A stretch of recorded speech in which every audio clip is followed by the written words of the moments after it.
Hey there, Grumpy Old Fart here. Be sure to check me out over on Rumble. There you'll find all of my stuff from YouTube, plus my political and social commentary and weekly current events, which YouTube frowns on. Links to my Rumble channel as well as my other YouTube channels and links to let you order my books are in the description of this video. If you enjoy my content, please like, subscribe, share, and comment. I welcome your comments, even if you disagree with me. Now, on with the video. Hey there, Grumpy Old Fart here. I'm doing an advanced Dungeons & Dragons story titling us The Rhino Thief. And no, he didn't steal rhinos. The other day in our 5th edition game, my son and I are playing on Sundays, one of our players polymorphed into a mammoth and kicked the living crap out of the bad guys. We were fighting and the guy turned into a mammoth, and it was just awesome what he did. Reminded me of a very similar story that happened back in the day. My friend Jesse was running a thief in my campaign. Jesse is an excellent player and a very smart guy. Along the way, he'd acquired a ring with 3 functions.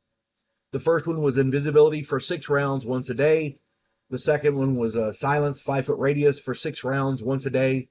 And the third one was a polymorph self for 6 rounds once per day.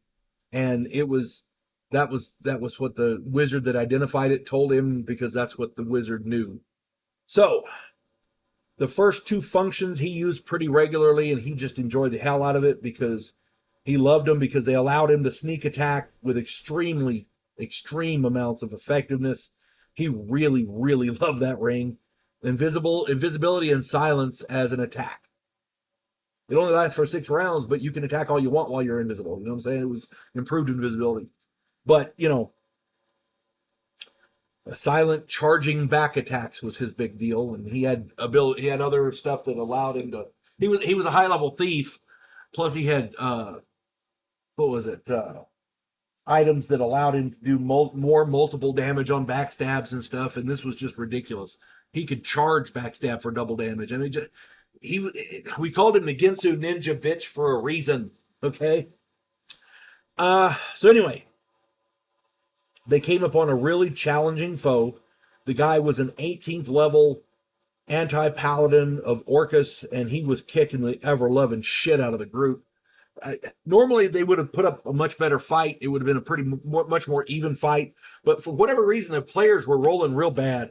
They 3 of the 8 were down. 2 more were circling the drain, so to speak. I mean, they were in hurting status. This paladin was going to finish them off. So Jesse had the bright idea to move behind the guy and pull the charging back attack. But he figured that he really needed to dish on a heaping helping of hurt. So he polymorphed into a rhinoceros before charging silently and invisibly. And I gotta say, it worked like a charm. He critted and ran the anti-paladin down. He both gored and trampled him before sitting on him to immobilize him. This gave the rest of the group time to recover and hack the anti-paladin to death.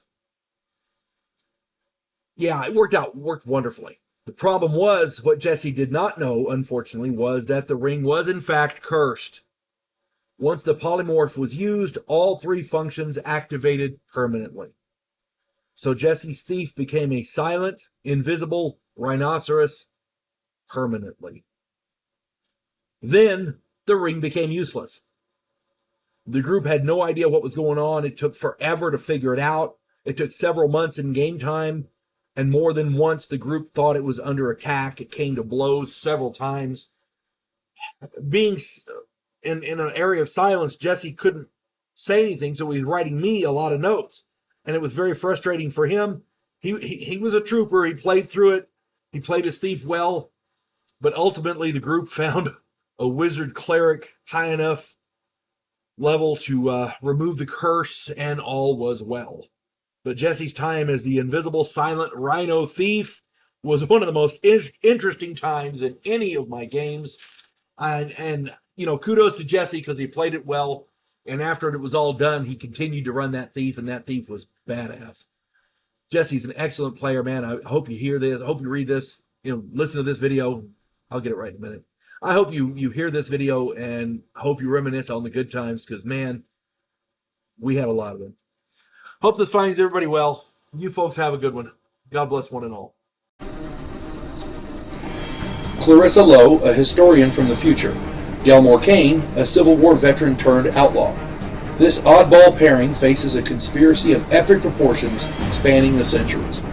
If you like action and adventure westerns with a splash of science fiction and fantasy, check out my book series Drifters and their ongoing adventures.